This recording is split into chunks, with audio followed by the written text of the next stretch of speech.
What's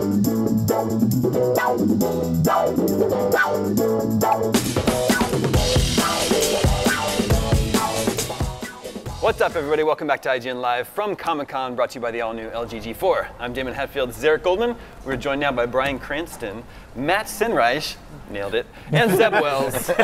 Gentlemen, welcome to the show. Thank you. We're here to talk about SuperMansion.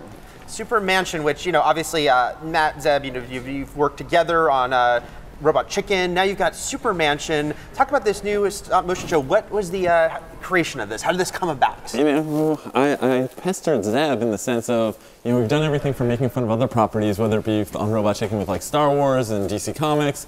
I said, why don't you create your own universe? And harassed him for weeks and months until he actually did something with that. Yeah, we've had so much fun on Robot Chicken making fun of other larger-than-life characters, so we just decided to make our own to make fun of. Well, Bryan, I love, obviously you're coming off of this epic run on Breaking Bad. What will be your next ongoing series role? It's SuperMansion. Can you talk about that? What drew you? Why do we go from here to here? My character is diminished to about 8 inches. Right. So there's no pun intended on that, but there's some truth behind it. It's like, this is my character, Titanium Rex in SuperMansion. And he is a guy very proud, but perhaps not as potent as he used to be in crime fighting, and he wants to stay relevant. And they all these superheroes live in the same mansion together, and they continue to want to serve their country and fight crime and all that good stuff.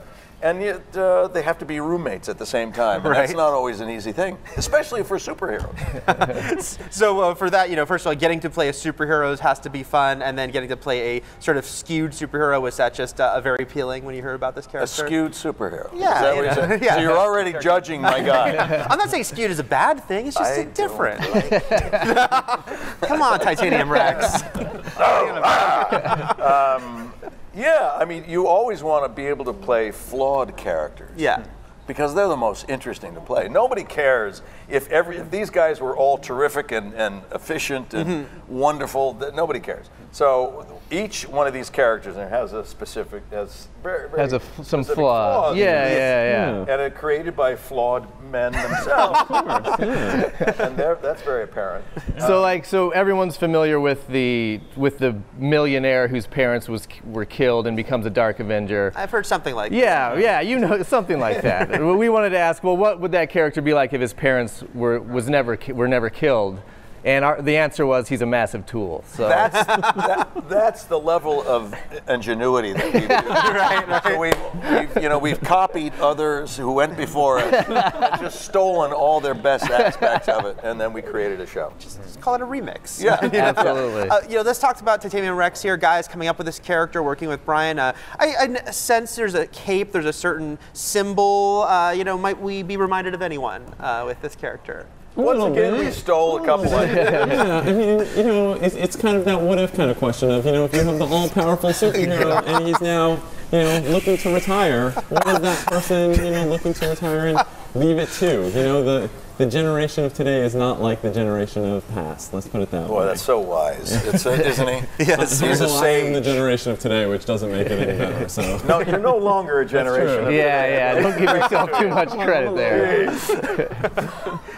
We have on screen, we're not seeing it, but you at home are seeing right now, we are debuting the poster to SuperMansion. Oh, I want to see it. I know. Nice, huh? I'll hook you up later. You like that? See it. That's great. But yeah, talk about the characters and the dynamic of them all living together, and what does Titanium Rex make of his housemates? Yeah, well, growing up reading comics like the Avengers or JLA, where all these heroes had a base that they all seemed to hang out in, we wanted to, like we do in Robot Chicken, we want to see what the mundane reality of that is. So a lot of the episodes are about just what goes on when all these larger-than-life characters have to live together.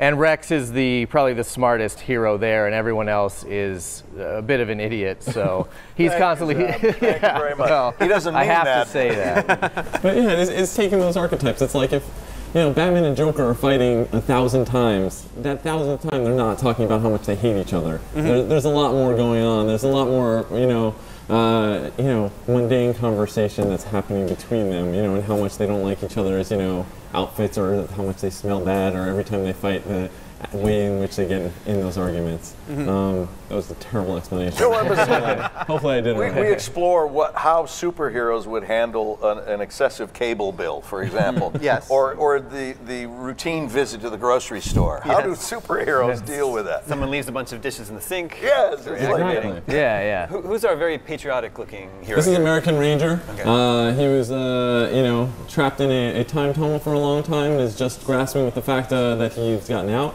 It's very different than the 40s now. So his politics are stuck in the 40s. We like to say that he's not a racist, but he does need a little time to adjust. Yeah, gay marriage is legal now, and he's learning about that. Right.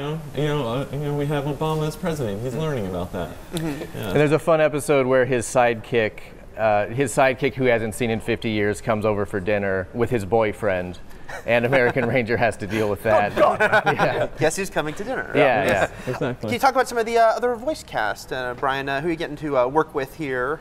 Well, we're talking about American Ranger. Keegan-Michael Key is a fantastic comedic actor. Amazing. Yeah. And he does that as well as others. I only do really one voice. This guy, irascible guy, who's got his panties in a twist. Actually, and we also do a thing where, how nice and fit he is here. Yes. But when he takes off his super, outfit here, everything seems to go south. Right. So he wears a girdle that brings everything up. Some restraints. Yeah, I didn't appreciate that personally. But I like how it's always a reflection on you personally. yeah, everything is.